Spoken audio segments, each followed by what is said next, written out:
What's up everybody, it's your boy Sahil. Today we're diving into some of the craziest, most bizarre military laws throughout history. And trust me, these are wild. Did you know that some of the strangest laws ever created were for the military? We're talking about rules so weird, you'd think they came straight out of a movie. Or maybe even the Bible itself.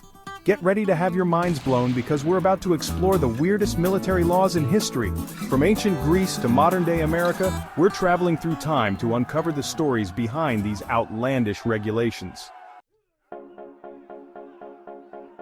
Alright guys, first up, let's rewind all the way back to ancient Sparta. Picture this: fierce warriors, legendary battles, and mandatory long hair? Yep, you heard that right. In Sparta, one of the most powerful military forces in history, soldiers were actually to have long hair. I'm talking flowing locks, meticulously groomed and styled. Think Brad Pitt and Troy but with even more hairspray. Now you might be thinking, wait, wouldn't long hair be a disadvantage in battle? And that's a totally valid question, but the Spartans had their reasons. They believed that long hair made them look more intimidating to their enemies, like a pack of lions ready to pounce. Plus, it was a symbol of pride and masculinity in their culture. Imagine being told you to grow your hair out to be a soldier. Talk about a unique recruitment strategy. Next up, we're marching over to ancient Rome, where things are about to get a whole lot more intense. Forget weird haircuts. The Romans took military discipline to a whole other level with a brutal practice called decimation. I'm talking about a punishment so harsh, it would make even the toughest soldiers tremble in their sandals. So what exactly was decimation? Basically, if a Roman legion messed up really badly in battle, like epically failed, their commanders would line them up and randomly select 1 out of every 10 soldiers for execution. Yeah, you heard that right. 1 in 10. Talk about bad luck.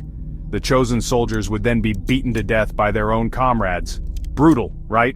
The Romans believed that this extreme punishment would instill fear and obedience in the ranks, ensuring that soldiers fought their hardest out of sheer terror.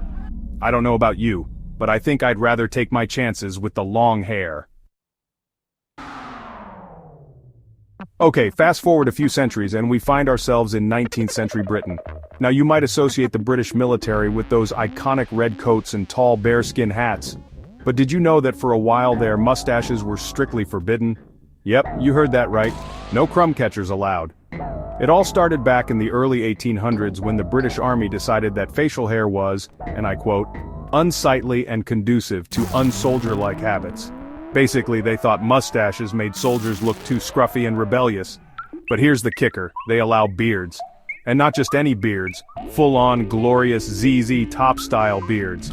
Apparently beards were seen as more dignified and, dare I say, more British. So for a while there, you had clean-shaven upper lips and bushy beards as far as the eye could see. Talk about a fashion statement. Chapter 4. Now let's hop over to France, the land of love, croissants, and military pigeons. That's right folks, in the early 20th century, the French military had a law that required the use of carrier pigeons for communication.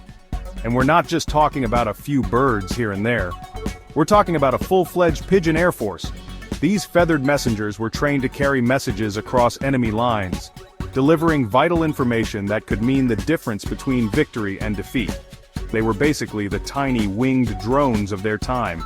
The French even built special pigeon lofts at military installations and trained soldiers in the art of pigeon handling. Imagine being a soldier and telling your buddies, yeah, I'm in the Pigeon Corps. We basically tweet battle plans. Chapter 5. The Japanese samurai's right to kill. Next we're traveling to feudal Japan, where the samurai reigned supreme. These legendary warriors were known for their skill with a sword, their unwavering loyalty, and their right to kill commoners who disrespected them. Yep, you heard that right. Under a law known as Kirisuit Gomen, samurai were legally allowed to kill anyone of a lower social class who showed them disrespect. This could include anything from bumping into them on the street to failing to address them with the proper honorifics. Talk about having a license to kill. Now to be fair, this law wasn't as cut and dry as it sounds. Samurai were expected to use their judgment and only resort to violence in extreme cases. But still, it's pretty wild to think that such a law existed at all. Chapter 6, The Swiss Law on Cowbells. Now for a slightly more lighthearted law, let's head over to Switzerland, the land of chocolate, cheese, and mandatory cowbells for soldiers. You might think I'm kidding, but I'm dead serious.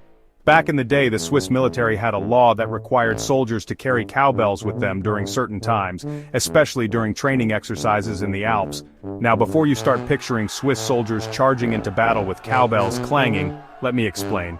The cowbells weren't intended as weapons, they were actually a safety measure. The Swiss Alps can be a treacherous place, especially in bad weather. The cowbells were meant to help soldiers locate each other in case of fog, avalanches, or other hazards. It's like a low-tech version of a GPS tracker. Chapter 7, The American Law on UFOs. And finally, we're bringing it back to the present day with a law from the good old US of A. Believe it or not, the United States military has a law regarding the reporting of unidentified flying objects. You know, UFOs, that's right folks, the government takes those little green men, or whatever they are, seriously. The law, which was established in 1952, requires military personnel to report any sightings of unexplained aerial phenomena. And it's not just some obscure regulation that everyone ignores. There have been numerous documented cases of UFO sightings being investigated by the military over the years. Who knows, maybe one day we'll finally get to the bottom of this whole extraterrestrial thing. Outrow bizarre laws, timeless tales, and there you have it folks. 7 of the weirdest, wildest, most unbelievable military laws from around the world. From Spartan haircuts to Roman decimation to Swiss cowbells, these laws offer a fascinating glimpse into the unique and often bizarre ways that societies have tried to maintain order and discipline throughout history. These strange laws remind us of the unique and sometimes bizarre ways societies have tried to maintain order and discipline. Which one did you find the weirdest? Let me know in the comments below. And hey, if you enjoyed this trip down history lane, don't forget to smash that like button, subscribe to the channel for more mind-blowing content, and hit that notification bell so you never miss an upload. Until next time, stay curious, my friends.